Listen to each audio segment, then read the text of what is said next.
السلام علیکم ناظرین، آپ دیکھ رہے ہیں اطہر امام آفیشیل چینل۔ لاکھوں کروڑ درود و سلام حضور پاک صلی اللہ تعالی علیہ وسلم پر اور ان کی اہل پاک پر۔ محترم ناظرین، آج کی اس ویڈیو میں ہم آپ کے لیے لے کر آئے ہیں شب معراج کا واقعہ۔ تو میری آپ سے مؤدبانہ گزارش ہے کہ اس ویڈیو کو آخر تک مکمل ضرور دیکھیں۔ ناظرین محترم، واقعہ معراج اللہ تبارک و تعالی کی قدرت کی نشانیوں میں سے ایک نشانی ہے جو چشم زدن میں بظاہر رونما بھی ہوا ہے، لیکن حقیقت میں اس میں کتنا وقت لگا یہ تو اللہ تبارک و تعالی اور اس کے رسول صلی اللہ علیہ وسلم ہی جانتے ہیں۔ اللہ تبارک و تعالی نے اس واقعے میں اپنے محبوب پیغمبر حضرت محمد مصطفیٰ صلی اللہ علیہ وسلم کو اپنی قدرت کاملہ کا مشاہدہ کروایا، اپنا دیدار کروایا۔ واقعہ معراج اعلان نبوت کے 10ویں سال اور مدینہ شریف کی ہجرت سے 1 سال پہلے مکہ شریف میں پیش آیا۔ ماہ رجب کی 27ویں رات ہے۔ اللہ تبارک و تعالی فرشتوں سے ارشاد فرماتا ہے، اے فرشتوں، آج کی رات میری تسبیح بیان مت کرو، میری حمد و ثنا کرنا بند کر دو۔ آج کی رات میری اطاعت، میری بندگی چھوڑ دو، اور آج کی رات جنت الفردوس کو لباس اور زیورات سے آراستہ کر دو۔ میری فرما برداری کا کلا اپنے سر پر باندھ لو۔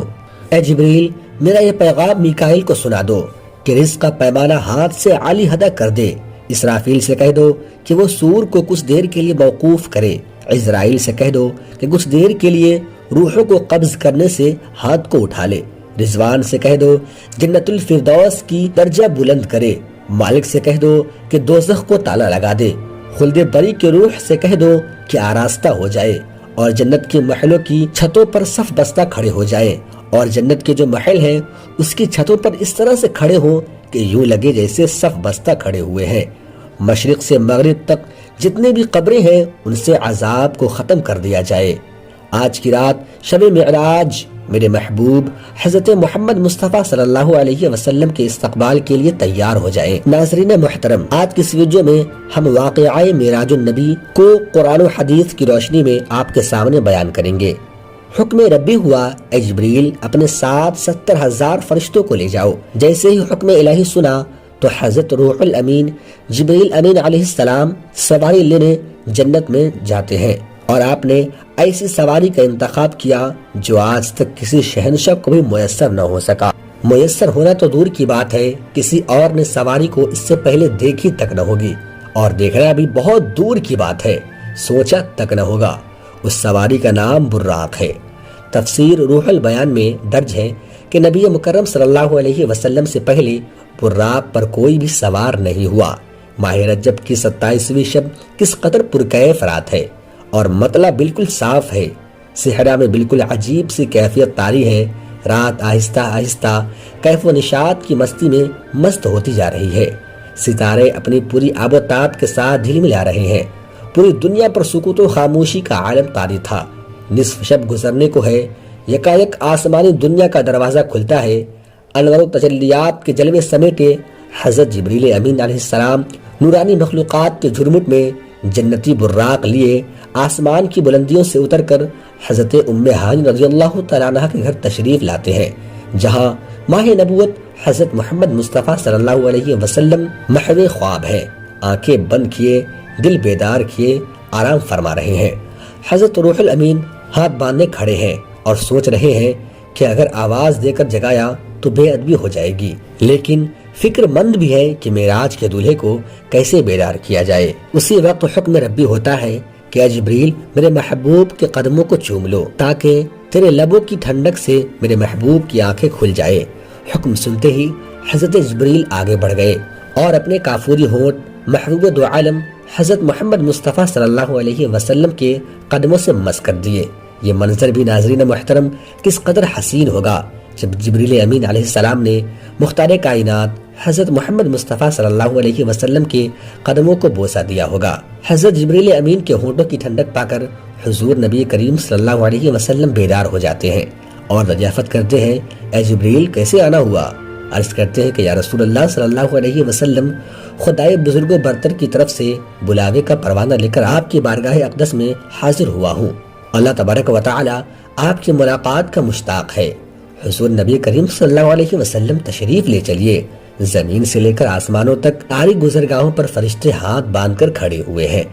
معراج النبوت میں یہ بات درج ہے۔ چنانچہ آپ صلی اللہ علیہ وسلم نے سفر کی تیاریاں شروع کی۔ اس موقع پر حضرت جبریل امین علیہ السلام نے آپ حضرت محمد مصطفیٰ صلی اللہ علیہ وسلم کا سینہ چاک کیا اور اس کو دھویا، اور حضور نبی کریم صلی اللہ علیہ وسلم کا ارشاد گرامی ہے کہ میرے پاس ایک آنے والا آیا اور اس نے میرا سینہ چاک کر دیا۔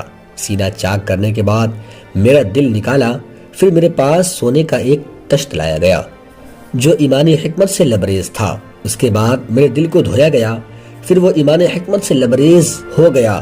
اس قلب کو سینہ اقدس میں اسی جگہ پر رکھ دیا گیا۔ بخاری شریف کی جلد نمبر اول میں صفحہ نمبر 586 پر یہ بات درج ہے۔ مسلم شریف کی اگر بات کی جائے تو جلد اول صفحہ نمبر 92 پر یہ بات درج ہے کہ حضرت جبریل امین علیہ السلام نے سینہ چاک کرنے کے بعد قلب مبارک کو زمزم کے پانی سے دھویا اور سینہ مبارک میں رکھ کر سینہ بند کر دیا۔ حضرت جبریل امین علیہ السلام فرماتے ہیں، یہ قلب ہر قسم کی غضی سے پاک اور بے عیب ہے، اور اس میں 2 آنکھیں ہیں جو دیکھتی ہیں اور 2 کان ہیں جو سنتے ہیں۔ یہ فتح باری کی روایت ہے، جلد نمبر 13 صفحہ نمبر 610 پر ہے۔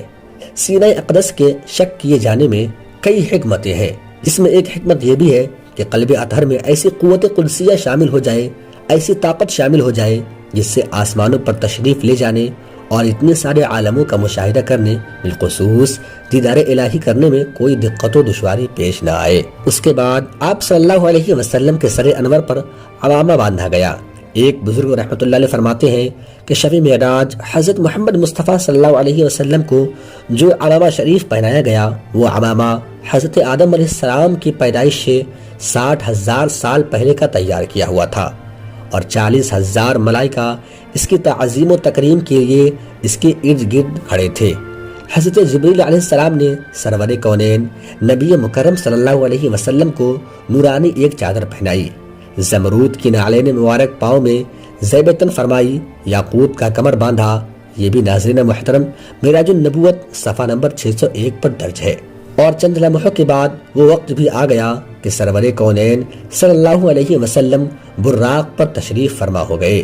براق بے حد ہی خوبصورت سواری ہے جس کے ماتھے پر لکھا ہوا تھا لا الہ الا اللہ محمد رسول اللہ صلی اللہ علیہ وسلم۔ حضرت جبریل علیہ السلام نے رکاب تھام لی، حضرت میکائیل نے لگام پکڑ لی، حضرت اسرافیل علیہ السلام نے زمین کو سنبھالا۔ حضرت امام قاسمی رحمۃ اللہ تعالی علیہ فرماتے ہیں کہ معراج کی رات 80,000 فرشتے حضور نبی مکرم صلی اللہ علیہ وسلم کے دائیں طرف اور 80,000 بائیں طرف تھے۔ فضا فرشتوں کے درود و سلام سے گونج اٹھی، اور آقا نامدار مدینے کے تاجدار حضرت محمد مصطفیٰ صلی اللہ علیہ وسلم درود و سلام کی گونج میں سفر معراج کا آغاز کرتے ہیں۔ اس واقعے کو قرآن مجید میں اللہ تبارک و تعالی نے کچھ اس طرح بیان فرمایا ہے، جس کا ترجمہ ہے، وہ ذات ہر نفس اور کمزوری سے پاک ہے جو رات کے تھوڑے سے حصے میں اپنے محبوب اور مکرم بندے کو مسجد حرام سے مسجد اقصی تک لے گئی، جس کے گرد و نواح کو ہم نے بابرکت بنا دیا ہے تاکہ ہم اس بندے کامل کو اپنی نشانیاں دکھائیں۔ سورہ بنی اسرائیل کی آیت کا ترجمہ ہے۔ آپ صلی اللہ تعالی علیہ وسلم نہایت ہی شان و شوکت کے ساتھ ملائکہ کے جلوس میں مسجد حرام سے مسجد اقصی کی طرف روانہ ہو جاتے ہیں۔ یہ گھڑی کس قدر دل نواز تھی کہ جب مکان سے لامکان تک نور ہی نور پھیلا ہوا تھا، سواری بھی نور تو سوار بھی نور، باراتی بھی نور تو دلہا بھی نور، میزبان بھی نور تو مہمان بھی نور۔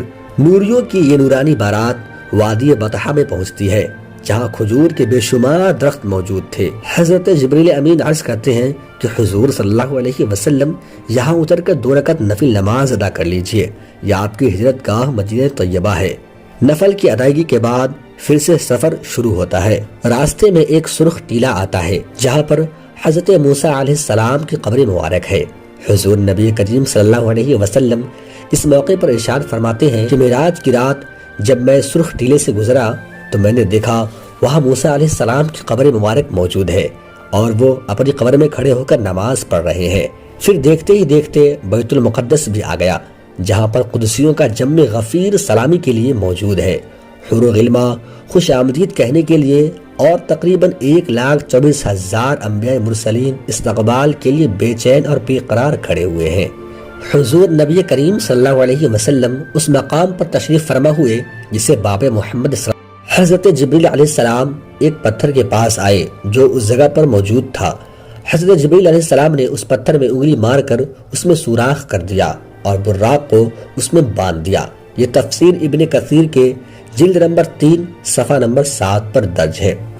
آفتاب نبوت حضرت محمد مصطفیٰ صلی اللہ علیہ وسلم مسجد اقصی میں داخل ہوئے ہیں۔ صحن حرم سے فلک تک نور ہی نور چھایا ہوا ہے۔ قدسی سلامی دے رہے ہیں، حضرت جبریل امین علیہ السلام اذان دے رہے ہیں، تمام انبیاء اور رسول صف بہ صف کھڑے ہو رہے ہیں۔ جب امام الانبیاء فخر دو جہاں حضرت محمد مصطفیٰ صلی اللہ علیہ وسلم امامت فرمانے تشریف لائے ہیں اور تمام انبیاء اور رسول امام الانبیاء کی اقتداء میں 2 رکعت نماز ادا کر کے اپنی نیاز مندی اعلان کرتے ہیں۔ ملائکہ اور انبیاء سب کے سب سر تسلیم خم کیے ہوئے تھے۔ بیت المقدس میں آج تک ایسا دل نواز منظر کہیں دیکھا نہیں گیا تھا۔ وہاں سے پھر عظمت و رفعت کے پرچم پھر سے بلند ہونا شروع ہوتے ہیں۔ درود و سلام سے فضا ایک مرتبہ پھر سے گونج اٹھتی ہے اور سرور کونین حضرت محمد مصطفیٰ صلی اللہ علیہ وسلم نوری مخلوق کی جھرمٹ میں آسمان کی طرف روانہ ہو جاتے ہیں۔ یہاں سے وہ واقعہ معراج شروع ہوتا ہے۔ حضور نبی کریم صلی اللہ علیہ وسلم فرماتے ہیں، پھر مجھے اوپر لے جایا گیا۔ براق کی رفتار کا یہ عالم تھا کہ جہاں نگاہ کی انتہا ہوتی وہاں پر براق کا پہلا قدم ہوتا۔ فوراً ہی پہلا آسمان آ گیا۔ حضرت جبریل نے دروازہ کھٹکھٹایا۔ دربان نے پوچھا کون ہے؟ جواب دیا جبریل۔ دربان نے پوچھا تمہارے ساتھ کون ہے؟ روح الامین نے فرمایا حضرت محمد۔ دربان نے کہا مرحبا، دروازہ انہی کے لیے کھولے جائیں گے۔ چنانچہ دروازہ کھولا گیا۔ آسمان اول پر حضرت آدم علیہ السلام نے حضور سرور کونین کو خوش آمدید کہا۔ دوسرے آسمان پر حضرت عیسیٰ ابن مریم علیہ السلام اور حضرت یحییٰ نے حضور سرور کائنات صلی اللہ علیہ وسلم کو خوش آمدید کہا۔ تیسرے آسمان پر حضرت یوسف علیہ السلام نے، چوتھے آسمان پر حضرت ادریس علیہ السلام نے، پانچویں آسمان پر حضرت ہارون علیہ السلام نے، چھٹے آسمان پر حضرت موسیٰ علیہ السلام نے اور ساتویں آسمان پر حضرت ابراہیم علیہ السلام نے سرور کونین حضرت محمد مصطفیٰ صلی اللہ علیہ وسلم کو خوش آمدید اور استقبال کیا۔ ساتویں آسمان پر ابراہیم خلیل اللہ علیہ السلام سے ملاقات فرمانے کے بعد سید عالم صلی اللہ علیہ وسلم سدرۃ المنتہا کے پاس تشریف لائے۔ یہ ایک نورانی بیری کا درخت ہے جس کی جڑ چھٹے آسمان پر اور شاخ ساتویں آسمان کے اوپر ہے۔ اس کے پھل مقام حجر کے مٹکوں کی طرح بڑے بڑے اور پتے ہاتھی کے کانوں کی طرح ہے۔ حضرت جبریل علیہ السلام نے عرض کیا یہ سدرۃ المنتہا ہے۔ پیارے آقا محمد صلی اللہ علیہ وسلم نے یہاں 4 نہریں ملاحظہ فرمائی جو سدرۃ المنتہا کی جڑ سے نکلتی تھی۔ ان میں سے 2 تو ظاہر تھی اور 2 باطن۔ آپ صلی اللہ علیہ وسلم نے حضرت جبریل علیہ السلام سے دریافت فرمایا اے جبریل یہ نہریں کیسی ہے؟ عرض کیا خفیہ نہریں تو جنت کی ہے اور ظاہر نہریں تو نیل اور فرات ہے۔ جب پیارے آقا حضرت محمد مصطفیٰ صلی اللہ علیہ وسلم سدرۃ المنتہا سے آگے بڑھے تو حضرت جبریل امین علیہ السلام وہیں کھڑے ہو گئے اور آگے نہیں جا سکے۔ پھر آپ صلی اللہ علیہ وسلم آگے بڑھے اور بلندی کی طرف سفر فرماتے ہوئے ایک مقام پر تشریف لائے جسے مجتبیٰ کہا جاتا ہے۔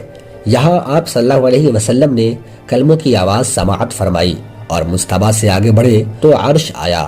آپ محمد صلی اللہ علیہ وسلم اس سے بھی اوپر تشریف لائے اور پھر وہاں پہنچے جہاں خود کہاں اور کب بھی ختم ہو چکے تھے۔ یہ الفاظ جگہ اور زمانے کے لیے بولے جاتے تھے اور جہاں حضور انور ہمارے آقا محمد مصطفیٰ صلی اللہ علیہ وسلم رونق افروز ہوئے وہاں جگہ تھی اور نہ ہی زمانہ، اسی وجہ سے اسے لامکہ کہا جاتا ہے۔ اللہ رب العزت نے اپنے پیارے محبوب حضرت محمد مصطفیٰ صلی اللہ علیہ وسلم کو قرب خاص عطا فرمایا جو نہ کسی کو ملا اور نہ ملے گا۔ حدیث شریف میں اس کے بیان کے لیے کعبہ قوسین کے الفاظ استعمال کیے گئے ہیں جنہیں اس وقت استعمال کیا جاتا ہے جب انتہائی قرب اور نزدیکی بتانا مخصوص ہوتا ہے۔ اس کے بعد آپ حضرت محمد مصطفیٰ صلی اللہ علیہ وسلم بیداری کی حالت میں اپنے پیارے آنکھوں سے پیارے اللہ تبارک و تعالیٰ کا دیدار کیا کہ پردہ تھا نہ کوئی حجاب، زمانہ تھا نہ کوئی مکان، فرشتہ تھا نہ کوئی انسان، اور بے واسطہ کلام کا شرف بھی حاصل ہوا۔ بخاری کی حدیث میں اسے ان الفاظ میں بیان کیا گیا ہے، یعنی اپنے بندے کی طرف میں نے جو وحی کی وہ اکثر محققین فرماتے ہیں کہ اس وحی کا مضمون کسی کو معلوم نہیں کہ محبوب اور محب کے اسرار دوسروں پر ظاہر نہیں کیے جائیں گے۔ اگر خدا کو ان کا اظہار مقصود ہوتا تو خود ہی بیان فرما دیتا۔ جب اس نے بیان نہیں کیا، فرمایا وحی کی اپنے بندے کی طرف جو وحی کی، تو کس کی مجال کہ دریافت کرے۔